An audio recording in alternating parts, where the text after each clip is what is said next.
Hey, what is up everyone? It is SwiperTheSlyFox here. Today I'm making a video on the up-and-coming Star Wars Battlefront 2. It releases on the 17th or the 14th of this month, depending on which version you ordered. I just want to take a minute to talk about some of the things that I liked and some of the things that I didn't like while I was playing my 10 hours early access, which just ended today, so I figured I would make this video talking about what I think needs to be reworked, what I like, what I don't like. So, some of the things that I liked, I really like the weapon system. There are only 4 guns for each class, which to me seems kind of low, but I do like the way that the weapons are done. I like how you can't aim down sights, I guess. I like how it's one of those games where you really can't aim. It reminds me a lot of Fortnite in that, and I like Fortnite, so I do think that is part of the reason why I like that so much, just because I feel like it takes more skill to be accurate with your weapon. You can't just aim down sights and then control the recoil. On this game, there really is no recoil control. The weapon's going to spread regardless of what you do, so you have to really time your shots and know how to control the fire via burst. And I really enjoyed that. I think it makes the game more skilled. You have to have more skill to be good at the game compared to some games where you can just run in and do whatever you want with a submachine gun. This game you can't do that. So I really enjoy that. I really enjoy the atmosphere of this game. I like how every map you go into, you know it's going to be a battle. You're going to be fighting it out for every point. There's always going to be some kind of fight going on. It's not just a laid back, your whole team sniping from a mountain to keep the enemy team off of a flag, and there's nothing you can do about it. I really enjoy the close quarters combat and the way that this game really pushes everybody together. It makes it more fun, and it makes the games seem like they go a lot faster than they really do. Before you know it, what felt like a 10-minute game has been a 30-minute game, and you don't even realize it because of how much fun you are having and how the map makes it feel that way. And every map is that way from what I've noticed. There's not any maps that I really unlike. I haven't found a map on here yet that I don't like, and that really pleases me, because usually when I play a game, there are 1 or 2 maps that when they pop up, I'm like, I might as well just turn my computer off now, uninstall, I'm done with this game. But I haven't found one of those yet, so that really makes me happy.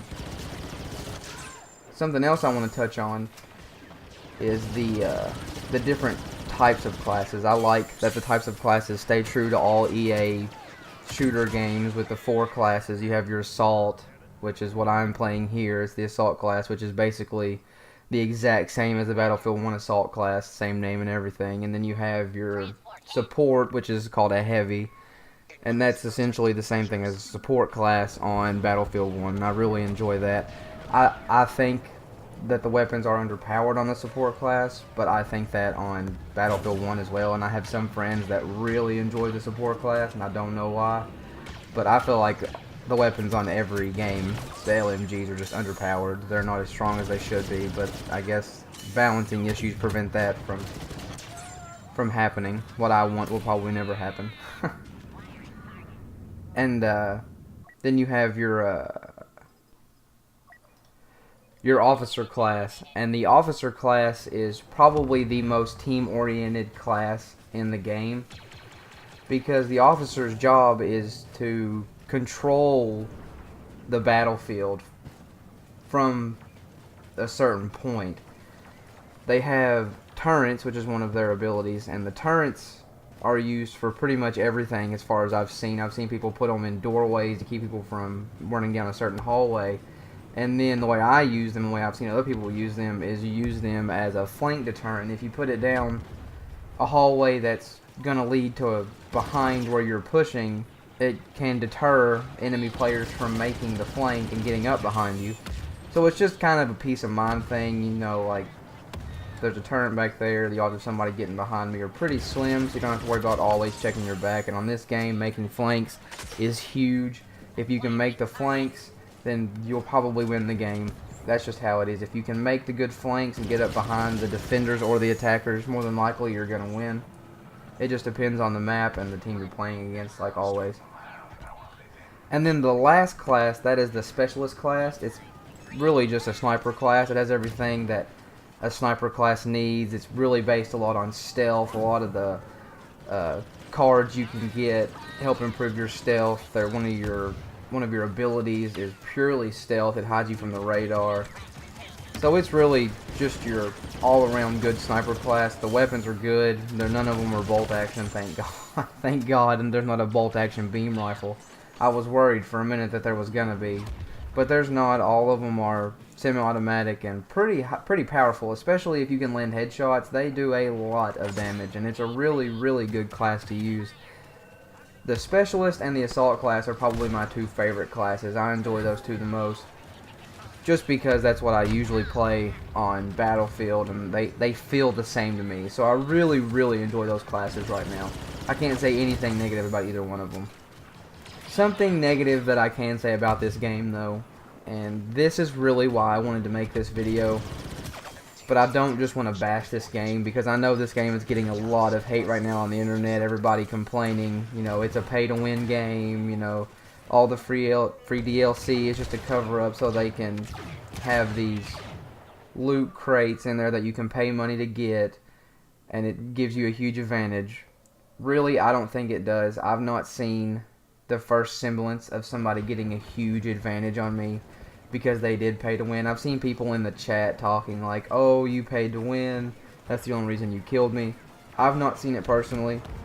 I know there are some people who have like super rare cards on their character, but that really doesn't help them that much. I mean, it might give them a percentage of an advantage, but as far as like completely annihilating me, it's never because of their cards. It's because they outplayed me or because I missed an important shot that I should have made. So I just want to get away from that. This isn't a pay-to-win game like everybody is saying it is. I feel like everybody on the internet is just trying to cry wolf. They were unhappy with the first game, and now they're just looking for any reason to not buy this game. And I don't agree with it, but that's their prerogative. They can do what they want. Makes no difference to me. But one bad thing about this game, like something on this game that really irks me, is that the game mode Galactic Assault, which is what I'm playing right now, Galactic Assault, is really unbalanced. Like, extremely unbalanced. And it's unbalanced towards the attackers. On every map that I can tell, the attackers are at a constant disadvantage. It's always an uphill battle. Because on most of the objectives are outside in the wide open. And 90% of them are objectives where you have to walk up to a terminal, start it, and then defend it, and not let the enemy team stop it. Which doesn't sound that difficult, but for some reason it is. It's extremely unbalanced. Out of every game I've played in my 10-hour trial, I would say that the attack won maybe 4 or 5 games, and that's being generous. Like, I can't... This is my most memorable game, just because I remember that it was the first game that I won as an attacker. And this is pretty far in. I think I'm a level 9 at this point in my playtime. Maybe an 8 or a 9. I know I'm an 8 or a 9.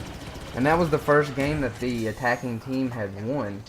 And I just can't for the life of me figure out why that happens. It's an imbalancement issue. And I don't know how to go about fixing it other than just giving the attacking team more tickets. Like 150 tickets, I personally, to me, would fix a lot of the imbalancement issue. It would give the attackers more of a chance, and then maybe fix the squads. Make the squad so you can spawn on surviving squad members. They need to rework the squads in this game. The general consensus right now among the players that I've talked to is that the squads are pretty much useless. Like, nobody's going to spawn in with a random group of people and then just hang out with them and see what they do. Because if you're an avid gamer like I am, generally everybody you play with, you feel like they're not going to help you because they don't know you. Like, if it's your friend, you know, you trust them more to actually go with you and help you do something, but just a random person that you can only talk through text chat isn't going to listen to what you have to say, and they're always going to assume that they're better than you and that what you're saying doesn't make any sense. Everybody's guilty of that. Everybody acts that way. I can't tell you how many times since I've been playing video games online, somebody's just like, oh, it's just the random. They don't know what they're doing. And that person probably has a completely logical reason for doing what they're doing. But you don't know what they're doing. You don't know why they're doing it. So to you, it appears to be illogical. And I feel like this game is trying to force team play with random people down your throat by spawning you in a squad with random people. The whole squad thing needs to be reworked, and I feel like that would help the defenders and the attackers both, but it would help balance out the game, just that right there, letting you spawn with other squad mates, even if they're not somebody you know, just letting you spawn with a random squad mate, so at least you're closer and not having to make the 25-second trek back to the site to defend it, only to realize that nobody on your team was defending it.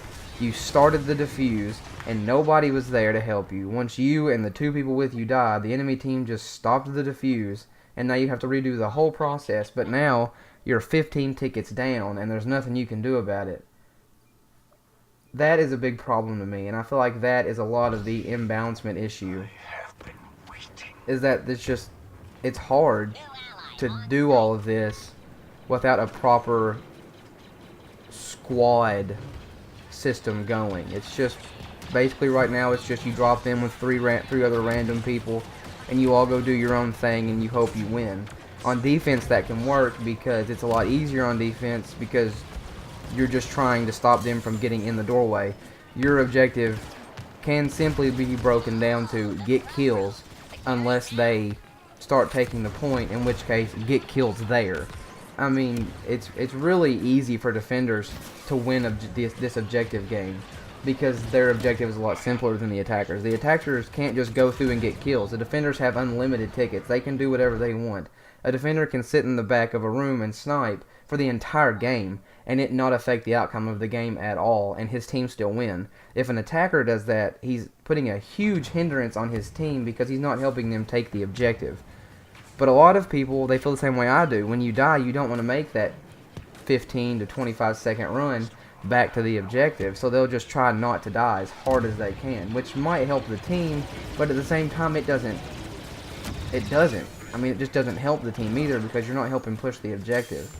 And since the defenders can just burrow in behind a box and sit there and stop you from contesting or shoot you as soon as you try to plant where nobody can see them, it's a lot more difficult for the attackers.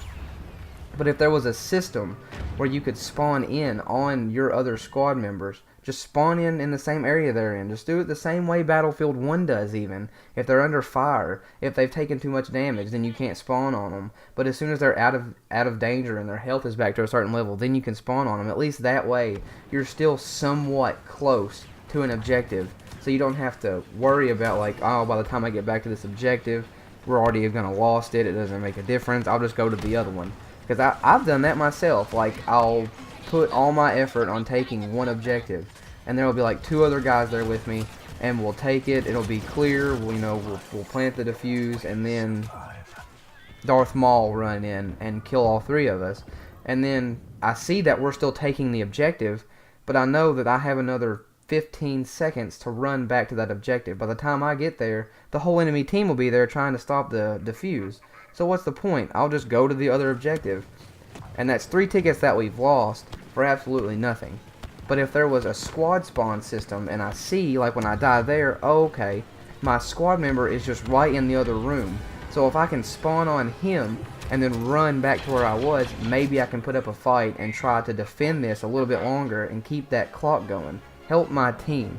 By doing that, other players will see that we're taking that objective and hopefully know to come and help me secure the objective.